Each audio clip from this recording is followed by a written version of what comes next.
Bonjour à tous. Alors là, je vais faire un essai pour vous montrer que j'écris mes affaires, mais que c'est pour un peu structurer. Enfin voilà. Alors c'est Jean, je me présente comme d'habitude. Enfin voilà. En espérant que tout le monde va bien et puis que dans votre vie tout va bien.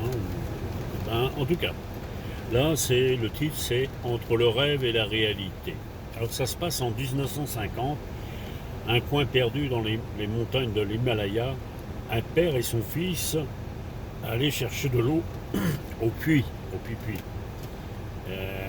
et, prise, et prirent une pause au puits, puisqu'ils allaient leur maison au puits chercher l'eau. Voilà.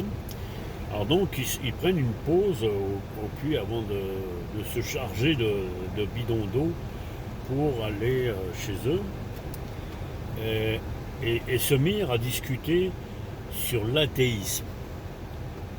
Le fils disant à son père que la réalité, c'est ce qu'on constatait tous les jours, c'est ce qu'on constate tous les jours.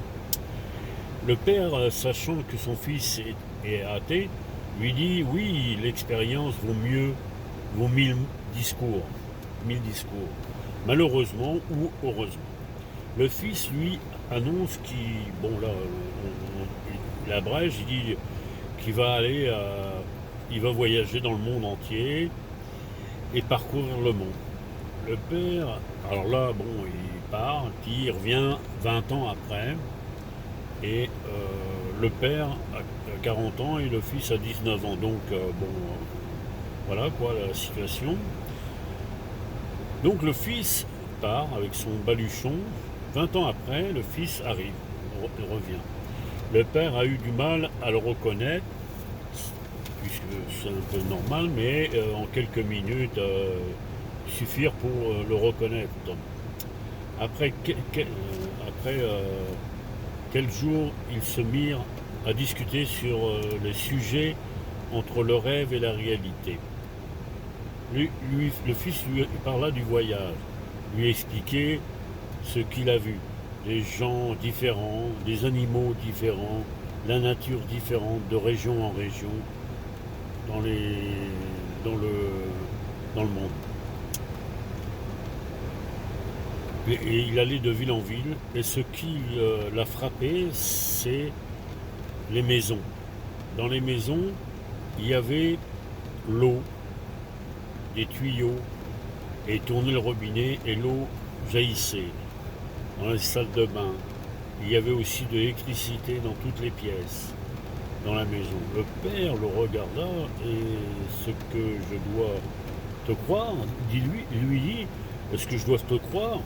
Mais j'en ai vu de mes propres yeux, lui dit son fils, j'ai vu tout ça. Le fils commença à être déconcerté, découragé. Voyant que son père ne le croyait pas sur parole, voilà, le père lui dit, c'est le revers de la médaille. Tu as une certaine partie de la vérité, mais comment expliquer la réalité à un aveugle? En tout cas, voilà la morale de l'histoire. C'est qu'on ne peut pas changer les gens. C'est où on a chacun sa vitesse, comme disent certains, ou avoir le niveau spirituel ou la subtilité de capter qu'est-ce que j'ai en train d'expliquer en fait dans les vidéos qui vont venir. Alors voilà. Alors je vous souhaite une bonne journée, puis bonne continuation.